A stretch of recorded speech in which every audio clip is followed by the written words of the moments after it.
네가 가라, 하와이.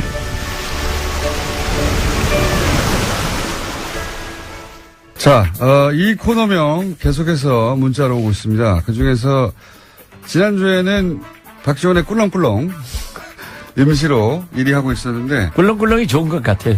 더 좋은 게 나왔습니다. 그래요? 예. 지난주에 나온 코너명 중에 적과의 빡침. 적과의 동침. 동침이 아니라 적과의 빡침. 국민의당 박지원 전 대표 나오셨습니다. 안녕하십니까. 안녕하세요. 박지원입니다. 예. 적과의 동침이라는 그 있지 않습니까? 그거를 이제 적과의 빡침. 오늘은 예. 포항 지진 예.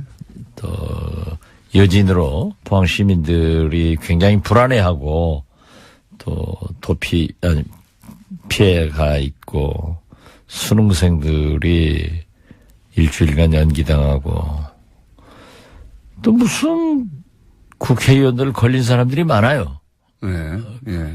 뭐 또 이명박 대통령은 나갈 때는 뭐 개선 장군 올림픽 참가로 가더니 들어올 때는 예. 검찰청사 앞에 가서 기념사진 촬영할 준비해오고도 팩 주고 가고 좀 기분이 그러네요. 들어올 때는 왜 아무 말도 안 했을까요?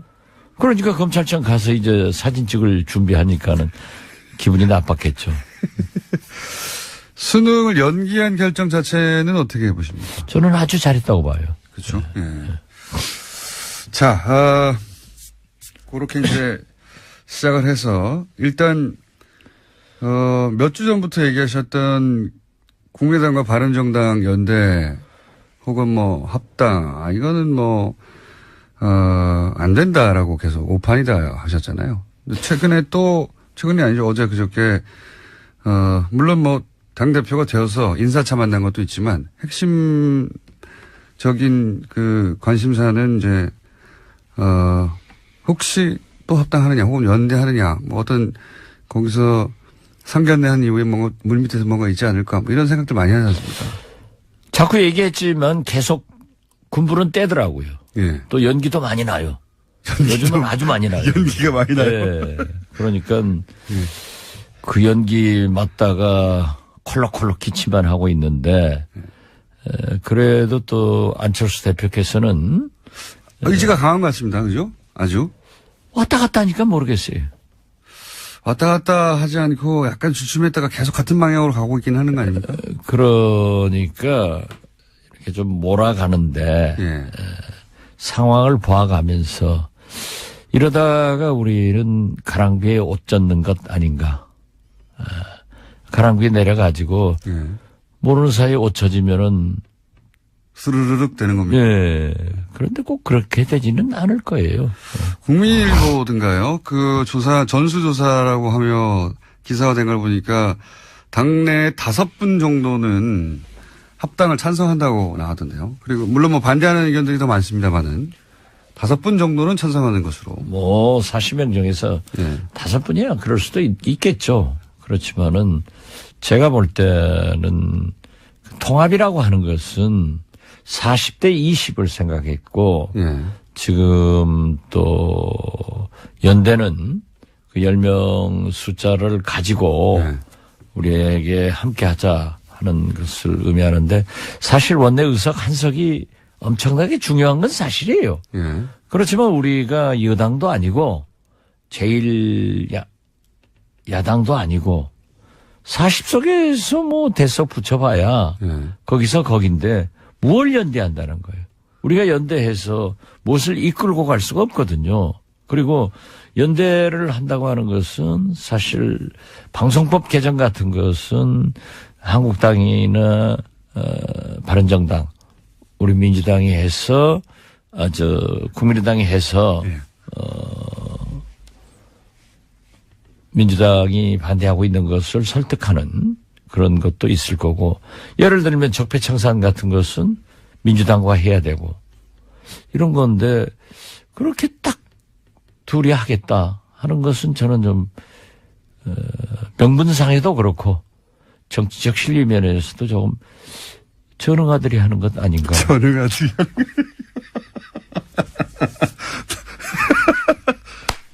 너무 너무 센 발언하셨는데. 그렇잖아요. 전문가들이 하는 거 정치는 명분과 실리가 있어야 되는데 예. 뭐가 있어요? 명분이 있어요? 실리가 있어요? 둘 다 없다고 보시는 거죠. 네, 그렇죠. 그러면 왜 그렇게까지 밀어붙이는 걸까요? 지금 어쨌든 반대의 목소리가 나오니까 약간 주춤했다가 계속 한 방향으로 가는 것만은 분명히 보입니다. 안철수 대표 입장에서는. 저도 그렇게 보고 있어요. 예. 그러기 때문에 왜 그렇게까지 하는 걸까요? 저하고는 요즘 일체 예. 며칠간 대화가 없고 아, 그래요? 심지어 그 밑에 측근들도 전혀 연락이 없던데. 대표님은 다른 정당에 있는 분들하고도 다 통화하시잖아요. 근데 같은 당의 대표하고 지금 약간 멀어지셨어요. 그래도 우리 당 대표하고 통화를 제일 많이 했는데 요즘 안 해요. 그래요? 예. 전화가 안 옵니까? 예. 저도 할 일이 없고. 그래서 아무튼 저는 그래요. 소원해주셨군요. 지금 바른정당이 예. 11석이 남았는데 어제 보도도 보면은 대석은 서너 명 더 갈 수도 한국당으로 있다. 간다. 예. 6명 내지 3명이에요. 그랬을 때 뭐가 필요한가? 한 7, 8. 이를 선호가 있는데 예. 그럴 바에는 차라리 이 적폐청산 같은 것에 좀 강하게 드라이브를 하고 사실 유승민 대표가 MB는 특별히 아직 나타난 게 없다 하는 두둔하는 발언을 보고 깜짝 놀랐어요. 제가 볼 때는 MB는 저는 박근혜보다 더 나쁜 사람이라고 생각합니다. 그렇게 생각하시는 이유는 뭡니까? 박근혜 대통령은 최순실이라는 요물을 만나가지고 농단당했는데 예. 어떤 의미에서 보면은 그분의 성장 배경이나 예. 생활 이런 것으로 보아서 좀 사람 잘못 만나서 속았구나 하는 일말의 동정도 있는데 MB는 모든 걸 같이 하면서 심지어 이거 보십시오. 본인이 주도했다? 제일 중요한 것은 우리나라가 군이 정치에 개입해가지고 박정희 대통령 때부터 수십 년간 군사 독재를 하던 것을 YS 대통령께서 하나이를 척결하면서 처음으로 군이 정치에 개입하지 않아서 얼마나 존경을 받았습니까? 그런데 그 군을 갖다가 정치에 개입시킨 이건 진짜 천인공노할 일이고 역사를 얼마나 후퇴시킨 대통령이에요. 그런가 하면은 갖가지 비리, 의혹. 예. 예, 뭐 댓글 많잖아요. 이런 걸 보면은 나는 좀 간교한 분이다. 그리고 거기다 저한테까지만 하더라도 저축은행 없는 거 씌워가지고 미우니까 제가 자꾸 MB 조지니까 감옥 놀려고 했단 말이에요. 그런데 어제 참 재밌는 기사를 봤어요. 오문철이라고 예. 저축은행 저라에게 3천만 원 주었다는. 예. 그래서 저는 무죄가 됐지만은 예. 이 세금 제일 많이 안 낸 사람 리스트 1번으로 올라갔더라고요. 전두환 대통령 기록을 깼어요. 지방세 체납왕. 예. 예. 혹시 지방세 체납 한 거 있어요? 뭐 한두 달 하는 게 있을 수도 있죠. 기록 찾아보면 있겠죠. 예. 근데 뭐 그럼 우리 공장장도 거기 올라가야겠네요. 저는 그런 게 없으니까 예. 정확한 이름을 알 필요가 없어요. 104억 체납했다고. 예.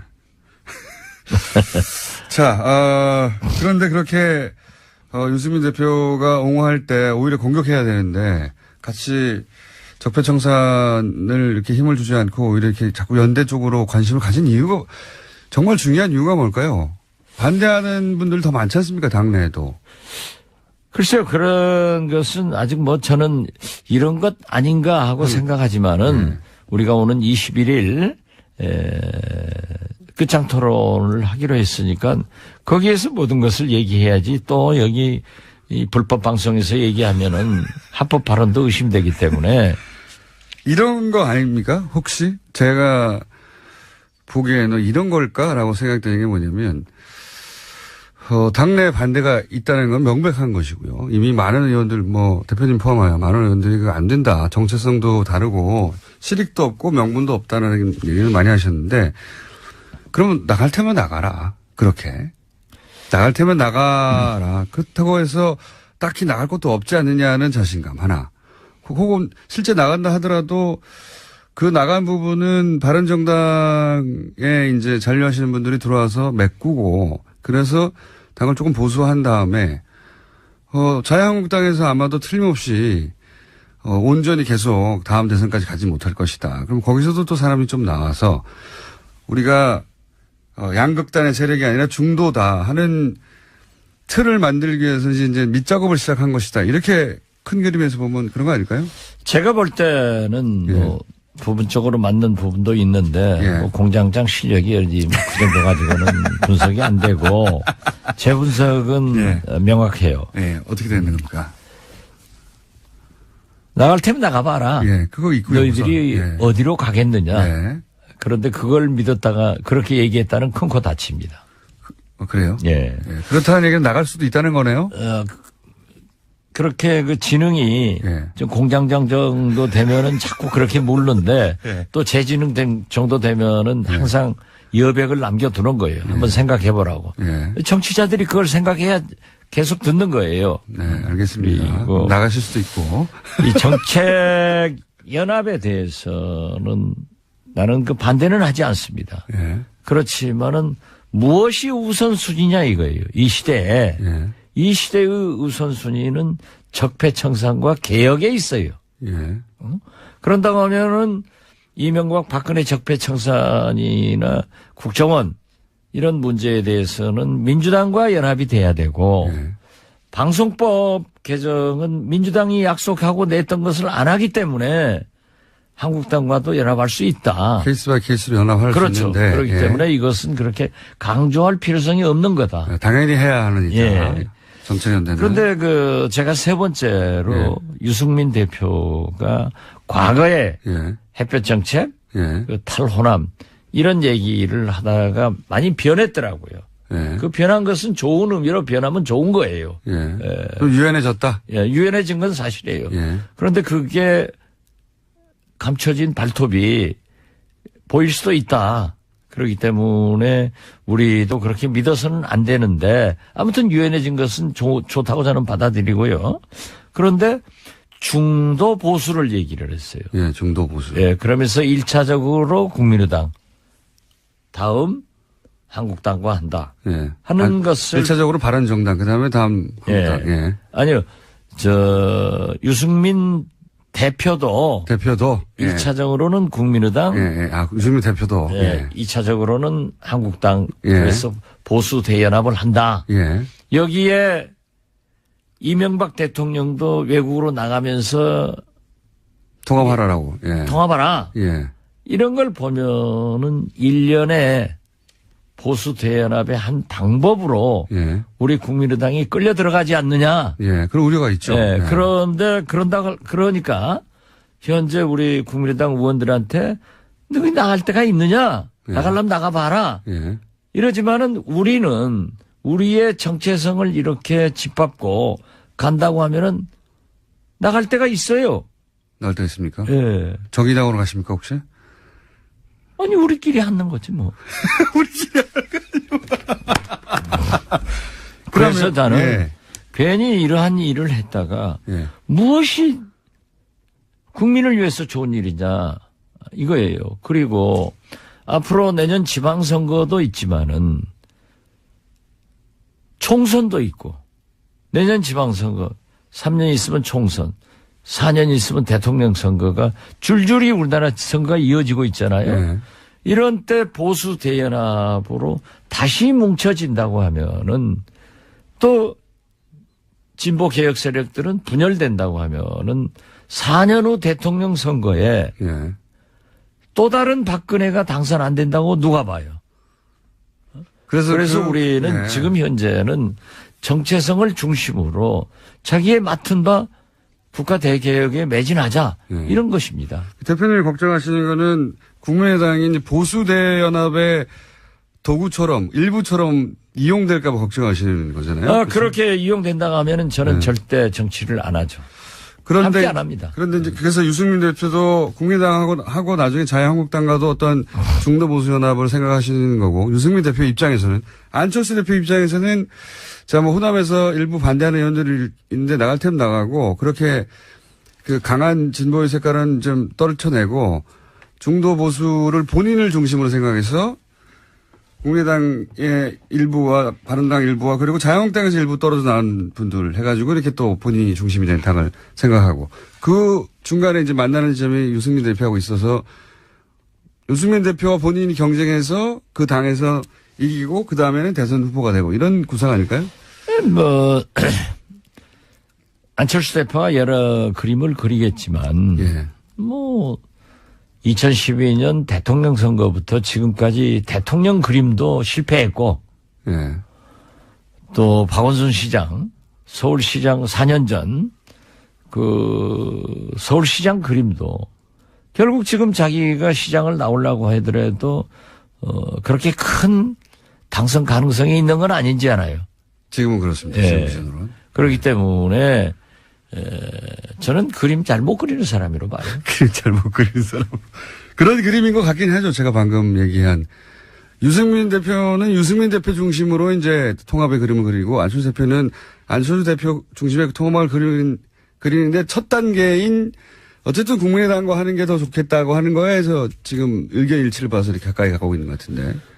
그런데 그럼 둘 다 두 그런 사람이 것은 예. 있는데 그게 되겠느냐 이거예요. 두 분이 그리고 만약 명분도 없고 예. 실리도 없다. 이렇게 저 바른정당이 깨지지 않고 예. 20석이었다고 하면은 국민의당 40, 바른정당 20 플러스 해가지고 60석이면 상당한 영향력을 행사할 수 있었는데 예. 바른정당이 깨져가지고 한국당으로 가버리니까 한국당의 의석은 껑충 뛰고 바른정당은 원내 교섭단체도 없어지고 또 우리한테 오더라도 우리가 의석수가 예. 국회에서 의결시킬 만한 힘이 없거든요. 예. 그러니까 우리하고 합쳐서도 또 우리는 민주당하고 하든 한국당하고 하든 이런 의미니까 그렇게 실력이 없다는 거예요. 그게 이제 대표님의 일관된 말씀이신데 제 말은 뭐냐면 안철수 대표 입장에서 보자면 유승민 대표의 바른정당이 20석 정도 되면 이게 마음대로 할 수 없는데 이게 10석으로 줄어들고 숫자도 줄어드니까 10석 줄어든 게 아니라 더 들어요. 뭐 하여튼 그러면 숫자는 줄어들어서 다루기는 쉬워지는데 중도 보수의 이미지는 가지고 올 수 있으니까 더 좋지요. 안철수 입장에서는. 그러면 우리 진보의 이미지는 나가요?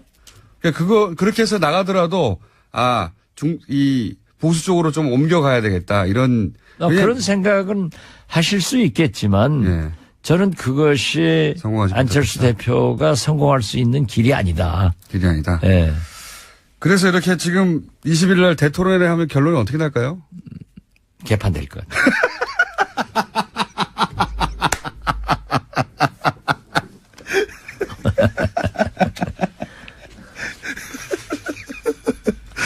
아니 그게 지금 현재 예.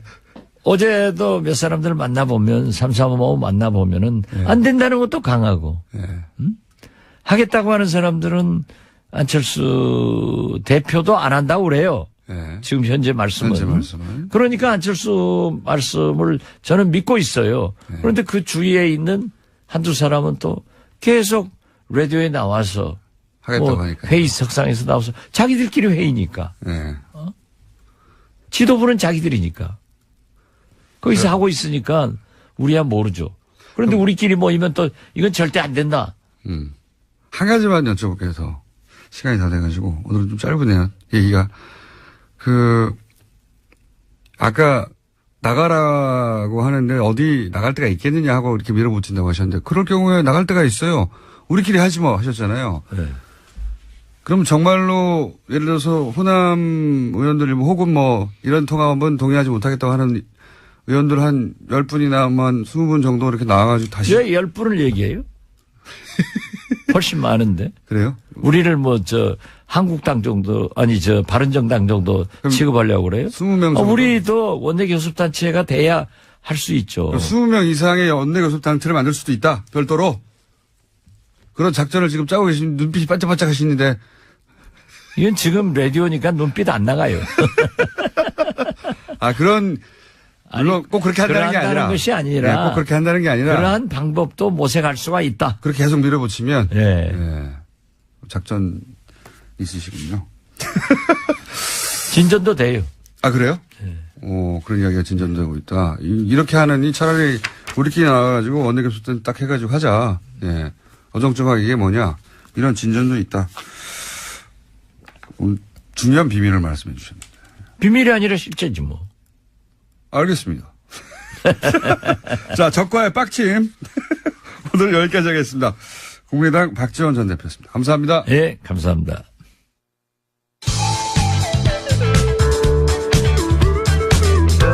뻔한 시사는 아무 데서나 들을 수 있습니다.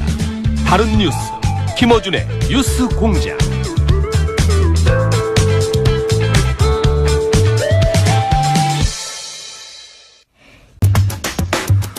어제 포항에서 5.4 지진이 발생했죠. 많은 분들이 궁금한 것이 추가 지진은 없는지 원인은 무엇인지 하는 것일 텐데 저희가 1년 2개월 전에 이분과 인터뷰를 한번 한 적이 있습니다.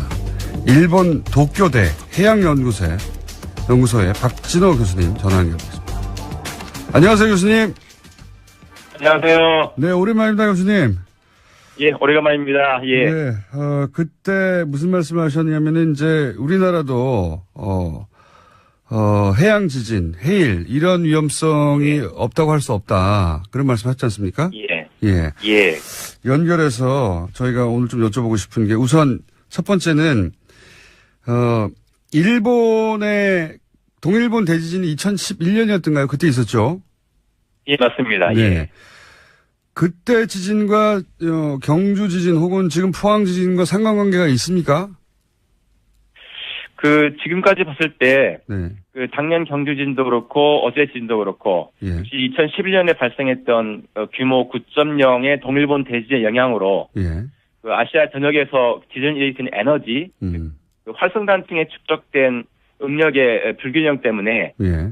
양산단층을 비롯한 주변의 파생단층의 활성도가 증가한 것이, 작년 경주지진, 그리고 어제 포항지진의 원인이라고 생각되고 있습니다. 일본 대지진이 크게 판을 한번 흔들어가지고 주변의 그렇죠. 지층에서 이제 불안정한 부분들이 이제 더 활성화됐다 이런 거네요, 한마디로. 예. 예, 맞습니다. 예. 상관이 그렇게 보고 있다. 있습니다.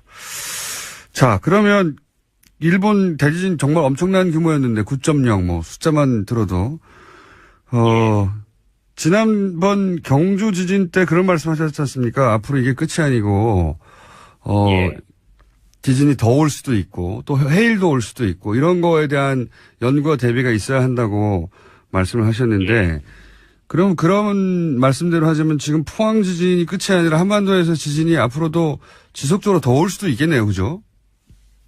사실 이제 작년에도 인터뷰에서 말씀드린 것처럼 양산단층대의 북동쪽 혹은 남서쪽에 있는 연장선에서 앞으로 지진이 일어날 수 있다라고 말씀을 드린 적이 있는데 그대로 됐습니다. 이번에 보니까 작년에 일어났던 경주 지진보다도 북동쪽 연장선에서 이번 지진이 발생했고요. 예. 그래서 앞으로 이제 양산단층이 약 길이가 한 130km 이상 된다고 하는데 예. 그런 전반적인 양산단층대에 다른 단층대에서도 또 다른 지진이 일어날 수 있는 바다 쪽도 마찬가지고 그런 가능성이 충분히 있다고 생각되고 있습니다.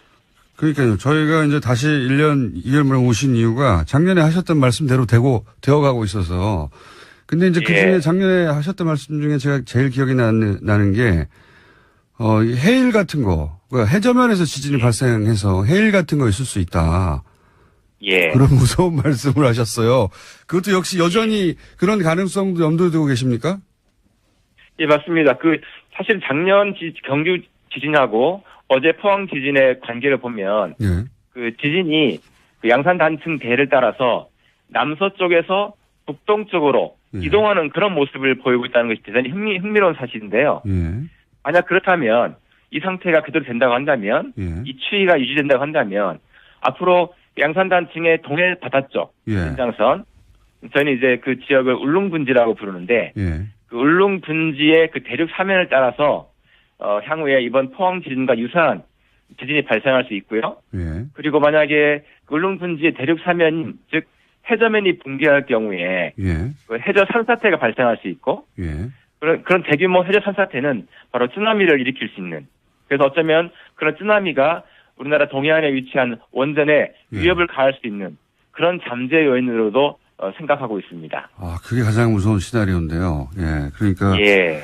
지금 지진이 이렇게 일어나는 방향성을 봤을 때 북동쪽으로 가고 있고, 그러면 동해안 예. 쪽, 울릉도 근처에 대륙삼해라고 하셨습니까? 예. 울릉분지라고요. 울릉분지. 포항 앞바다입니다, 바로. 그거, 쪽에. 울릉도로, 거기가, 포항 앞바다군요. 그러면. 예. 연장선판이, 예. 그쪽 지역에서 해일이 만약에 정말 그런 일이 있어서는 안 되겠지만 있으면, 원전의 안전에 대해서 걱정해야 되겠군요, 실제로. 실제로 걱정을 하고 경계를 해야 할 걸로 알고 있습니다.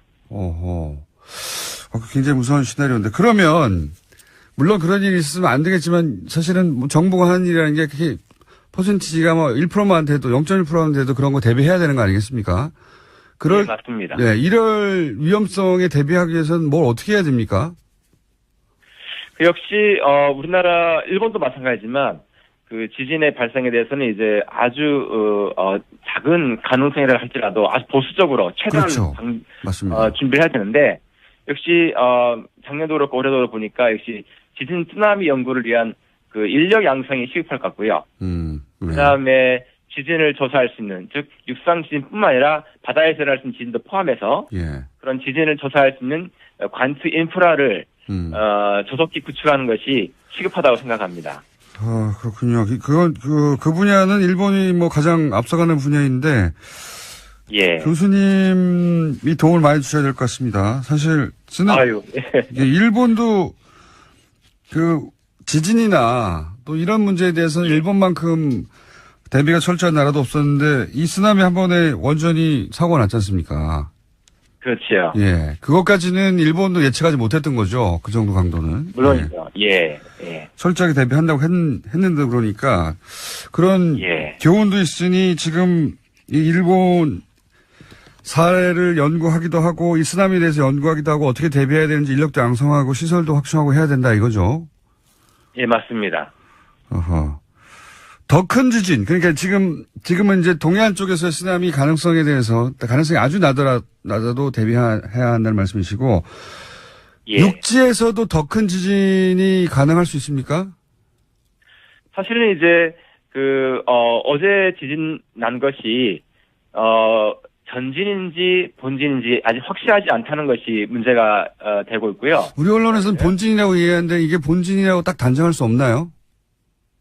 그렇게 저는 단정하기 어렵다고 보는데 그 이유는 아시는 것처럼 2011년 동일본 대진이 일어났을 때 그 본진이 일어났던 3월 11일 날 이틀 전에 바로 규모 7.3의 전진이 일어났고 그래서 이제 이틀 후에 났기 때문에 어제 지진 난 이유가 이것이 전진인지 본진인지 알려면 앞으로 2, 3일이 최대한 고비가 될 것 같고요.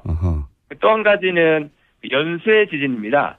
사실 이제 잘 아시겠지만 작년 4월에 일본 큐슈 지방에 구만모토에서 커다란 지진이 연쇄적으로 발생했지 않습니까? 그 지진 자체는 구만모토 지진 자체가 이번에 양산단층에 일어났던 이번에 지진과 아주 유사한 그런 성질을 갖고 있어요.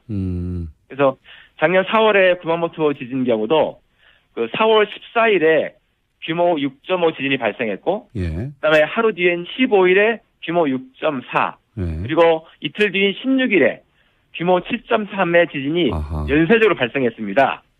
특히 이런 양산단층 같은 수평이동 단층의 경우에 연쇄적으로 지진이 발생할 수 있기 때문에 앞으로 2, 3일을 최대한 경계하는 방편이 좋겠습니다. 그렇군요. 우리 언론에서는 뭐 5점 몇 정도면은 이게 본진이라고 보고 이제 뭐 여진 정도 있을 것이라고 했는데 그게 아니라 일본의 사례를 보면 일본에서도 7점 뭐 몇이면 이게 본진이라고 생각했는데 며칠 있다가 9.0이 왔다는 거죠.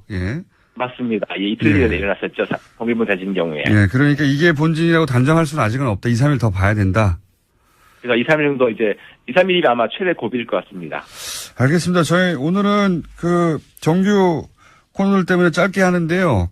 해일과 관련된 이야기, 해저 지진에 대한 이야기는 저희가 따로 한번 시간을 마련하겠습니다. 그 얘기는 좀 자세히 들어야 될 것 같아요. 가능성이 아무리 낮더라도. 예. 예, 준비하겠습니다. 예, 감사합니다. 알겠습니다. 오늘 말씀 여기까지 듣겠습니다. 감사합니다. 예, 감사합니다. 일본 도쿄대 해양연구소 박진호 교수였습니다.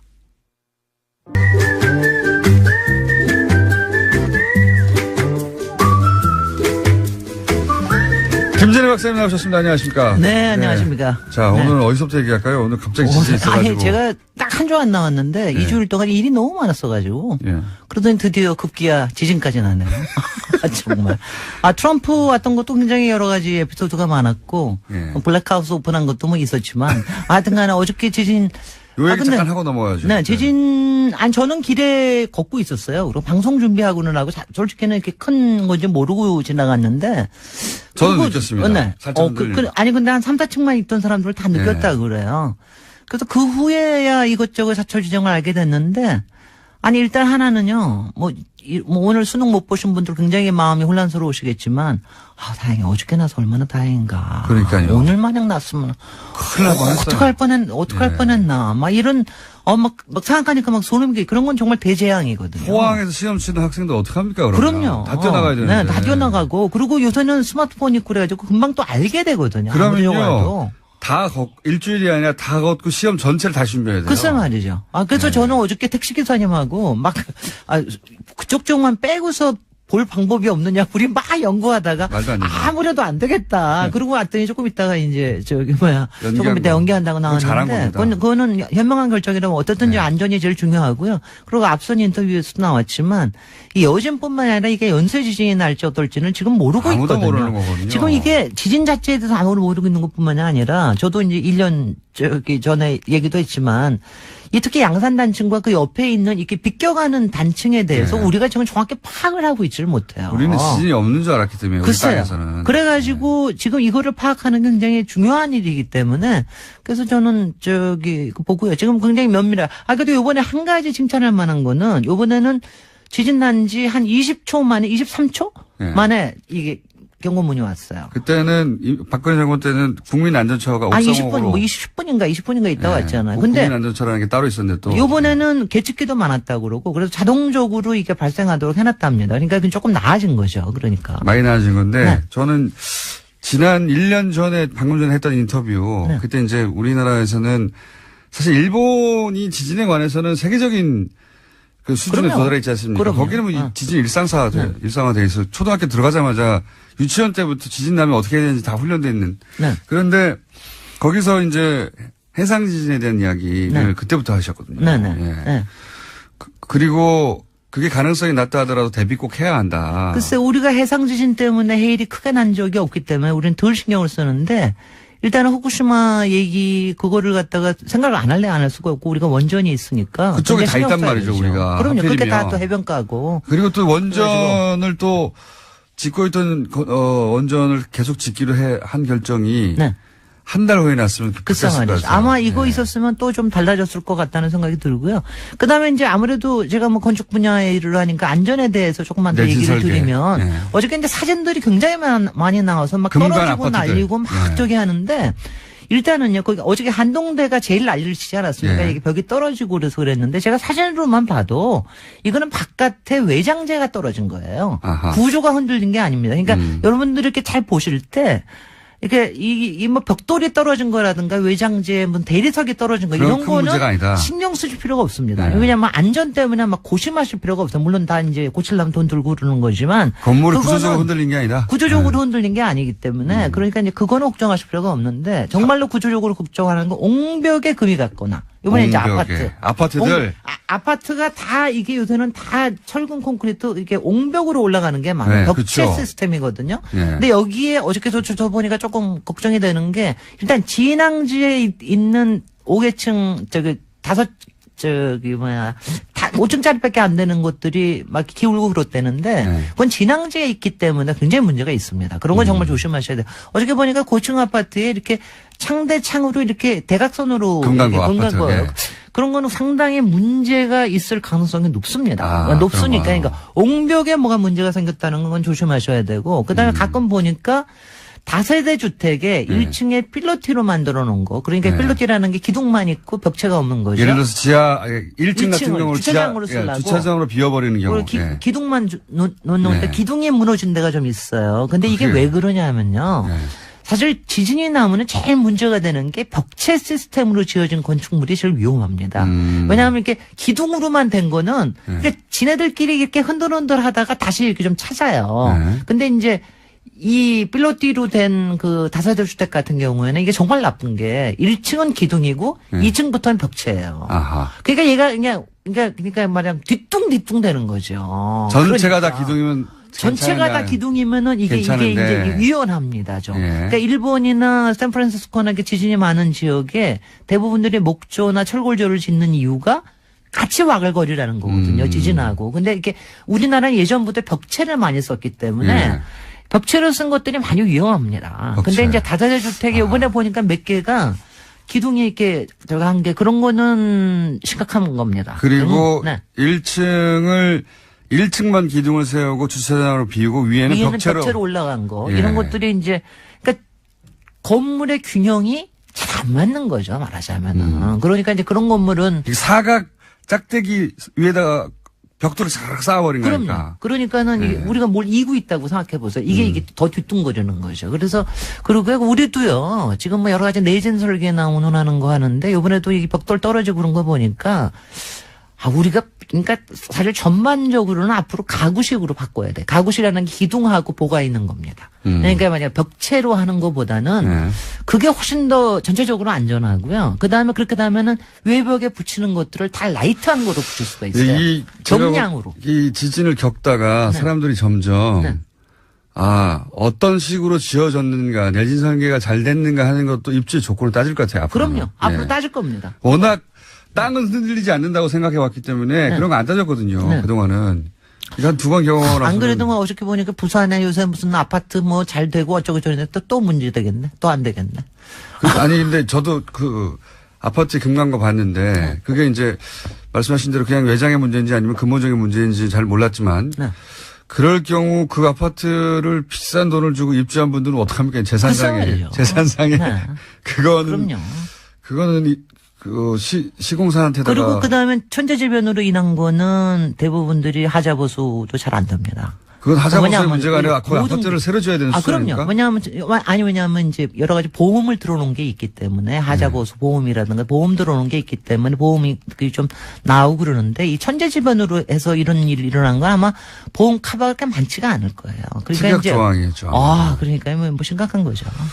그래서 제가 보기엔 앞으로 입주하실 때 입주 조건을 따질 때 내진 설계나 말씀하신 이 뭐라고요? 그러니까 균형을 잘 잡아서. 우리 일반인들 봐서 모르잖아요. 그러니까 전문가에 왜 부동산 데리고 다닙니까? 부동산이 그런 거 알아봐 주는 거예요. 여기 보시면은 부동산 맨 위에 구조에 대해서 쓰는 게 있어요. 몇 평만 보지 마시고 거기에 철근 콘크리트 존지 아니면 철골 구조인지 이런 게 다 나와 있어요. 조적식인지 이런 거 그거 보셔야 된다니까. 그거 안 이제 알았어요. 보셔야 그러니까 돼요.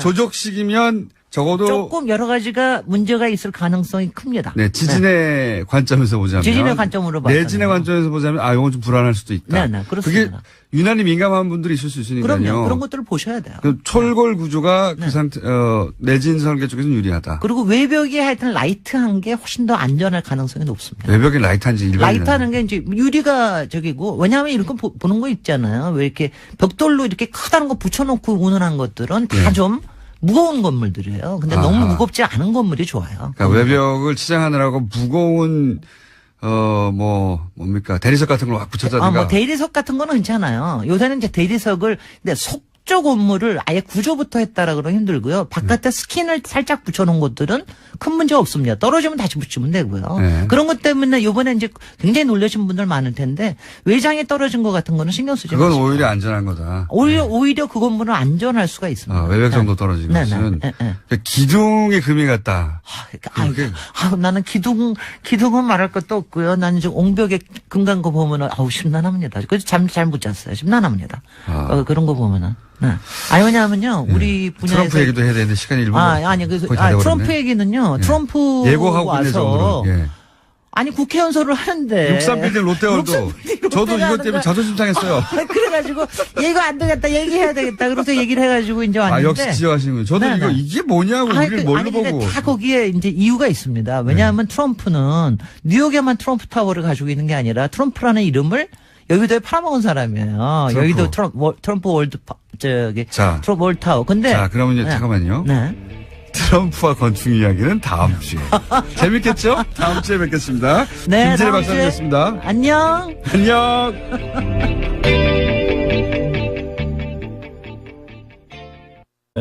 대통령은 최순실이라는 요물을 만나가지고 농단당했는데 예. 어떤 의미에서 보면은 그분의 성장 배경이나 예.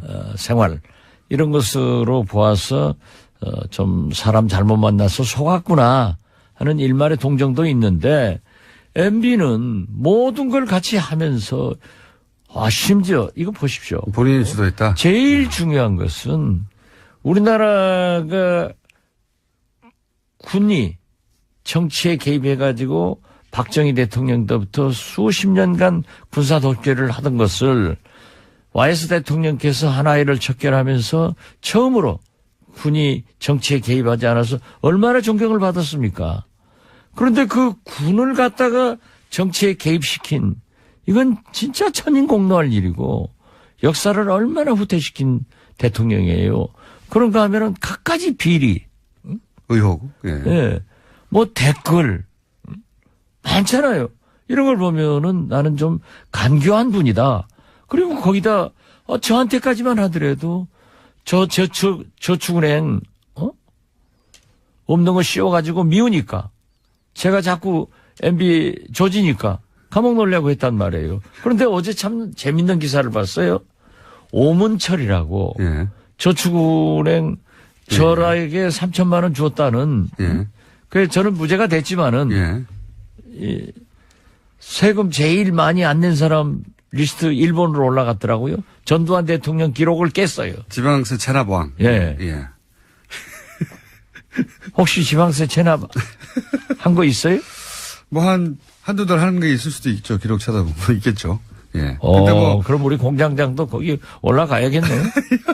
저는 그런 게 없으니까 예. 정확한 이름을 알 필요가 없어요. 104억 체납했다고. 예.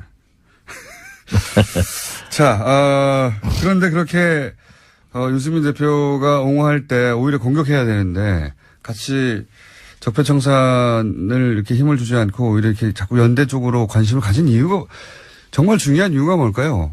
반대하는 분들.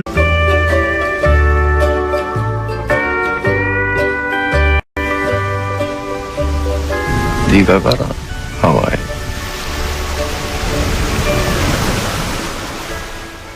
자, 이 코너명 계속해서 문자로 오고 있습니다. 그 중에서 지난주에는 박지원의 꿀렁꿀렁 임시로 1위 하고 있었는데 꿀렁꿀렁이 좋은 것 같아요. 더 좋은 게 나왔습니다. 그래요? 예. 지난주에 나온 코너명 중에 적과의 빡침. 적과의 동침. 동침이 아니라 적과의 빡침. 국민의당 박지원 전 대표 나오셨습니다. 안녕하십니까. 안녕하세요. 박지원입니다. 예. 적과의 동침이라는 그 있지 않습니까? 그거를 이제 적과의 빡침. 오늘은 예. 포항 지진, 예. 또 여진으로 포항 시민들이 굉장히 불안해하고 또 피해가 있고 수능생들이 일주일간 연기당하고 또 무슨 국회의원들 걸린 사람들이 많아요. 예. 예. 뭐 또 이명박 대통령은 나갈 때는 뭐 개선장군 올림픽 참가로 가더니 들어올 때는 예. 검찰청사 앞에 가서 기념사진 촬영할 준비하고도 팩 주고 가고 좀 기분이 그러네요. 들어올 때는 왜 아무 말도 안 했을까요? 그러니까 검찰청 가서 이제 사진 찍을 준비하니까는 기분이 나빴겠죠. 수능을 연기한 결정 자체는 어떻게 보십니까? 저는 아주 잘했다고 봐요. 그렇죠. 예. 자, 그렇게 이제 시작을 해서 일단 몇 주 전부터 얘기하셨던 국민의당과 바른정당 연대 혹은 뭐 합당, 이거는 뭐, 안 된다라고 계속 오판이다 하셨잖아요. 근데 최근이 아니죠. 어제 그저께, 물론 뭐, 당대표가 되어서 인사차 만난 것도 있지만, 핵심적인 그 관심사는 이제, 혹시 또 합당하느냐, 혹은 연대하느냐, 뭐 어떤, 거기서 상견례한 이후에 뭔가 물밑에서 뭔가 있지 않을까, 뭐 이런 생각들 많이 하지 않습니까? 자꾸 얘기했지만 계속 군불은 떼더라고요. 예. 또 연기도 많이 나요. 요즘은 아주 많이 나요. 연기가 많이 나요. 예. 그러니까 그 연기 맞다가 콜록콜록 기침만 하고 있는데 그래도 또 안철수 대표께서는 의지가 강한 것 같습니다. 그죠? 아주. 왔다 갔다 하니까 모르겠어요. 왔다 갔다 하지 않고 약간 주춤했다가 계속 같은 방향으로 가고 있긴 하는 거 아닙니까? 그러니까 이렇게 좀 몰아가는데 예. 상황을 봐가면서 이러다가 우리는 가랑비에 옷 젖는 것 아닌가. 가랑비에 내려가지고 예.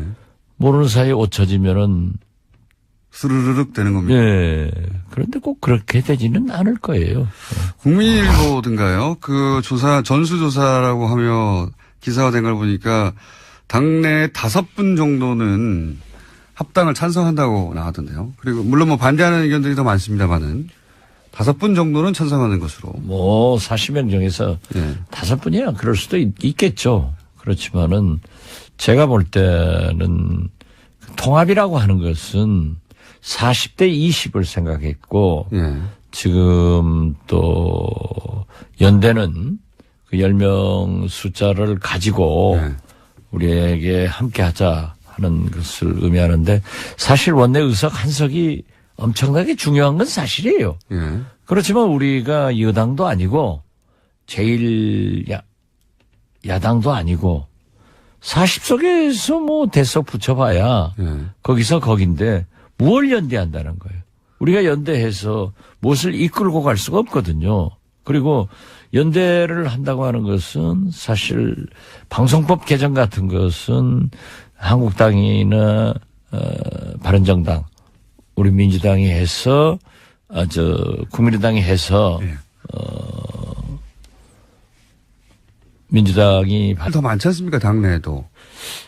글쎄요, 그런 것은 아직 뭐 저는 이런 것 아닌가 하고 생각하지만은 우리가 오는 21일 끝장 토론을 하기로 했으니까 거기에서 모든 것을 얘기해야지 또 여기 이 불법 방송에서 얘기하면은 합법 발언도 의심되기 때문에 이런 거 아닙니까? 혹시 제가 보기에는 이런 걸까라고 생각되는 게 뭐냐면 당내 반대가 있다는 건 명백한 것이고요. 이미 많은 의원들, 뭐, 대표님 포함하여 많은 의원들이 그거 안 된다. 정체성도 다르고, 실익도 없고, 명분도 없다는 얘기를 많이 하셨는데, 그러면 나갈 테면 나가라. 그렇게.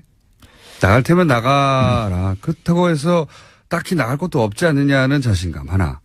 혹은 실제 나간다 하더라도 그 나간 부분은 바른정당에 이제 잔류하시는 분들이 들어와서 메꾸고, 그래서 당을 조금 보수한 다음에 자유한국당에서 아마도 틀림없이 온전히 계속 다음 대선까지 가지 못할 것이다. 그럼 거기서도 또 사람이 좀 나와서 우리가 양극단의 세력이 아니라 중도다 하는 틀을 만들기 위해서 이제 밑작업을 시작한 것이다. 이렇게 큰 그림에서 보면 그런 거 아닐까요?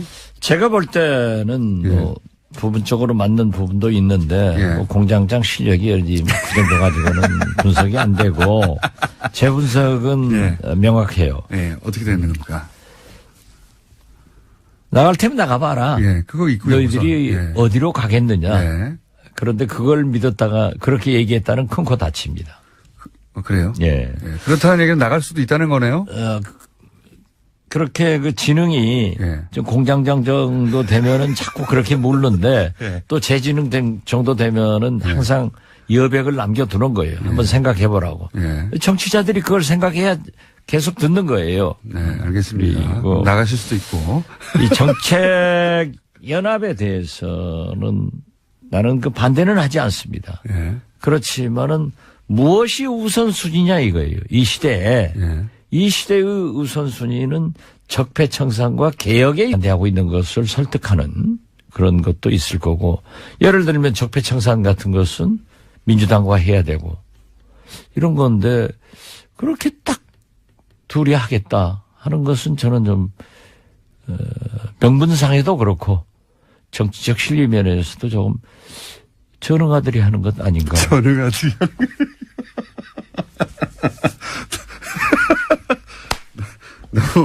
너무 센 발언하셨는데. 그렇잖아요. 전응아들이 하는 거 정치는 명분과 실리가 있어야 되는데 예. 뭐가 있어요? 명분이 있어요? 실리가 있어요? 둘 다 없다고 보시는 거죠. 네, 그렇죠. 네. 그러면 왜 그렇게까지 밀어붙이는 걸까요? 지금 어쨌든 반대의 목소리가 나오니까 약간 주춤했다가 계속 한 방향으로 가는 것만은 분명히 보입니다. 안철수 대표 입장에서는. 저도 그렇게 보고 있어요. 예. 그러기 때문에 왜 그렇게까지 하는 걸까요?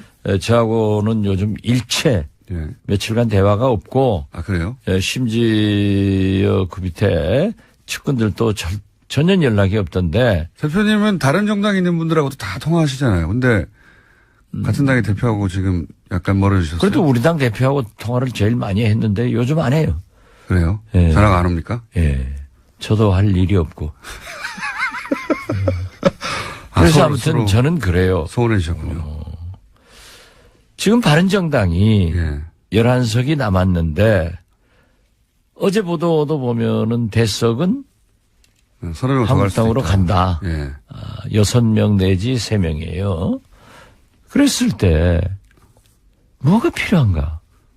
이를 선호가 있는데 그럴 바에는 차라리 이 적폐청산 같은 것에 좀 강하게 드라이브를 하고 사실 유승민 대표가 MB는 특별히 아직 나타난 게 없다 하는 두둔하는 발언을 보고 깜짝 놀랐어요. 제가 볼 때는 MB는 저는 박근혜보다 더 나쁜 사람이라고 생각합니다. 그렇게 생각하시는 이유는 뭡니까? 박근혜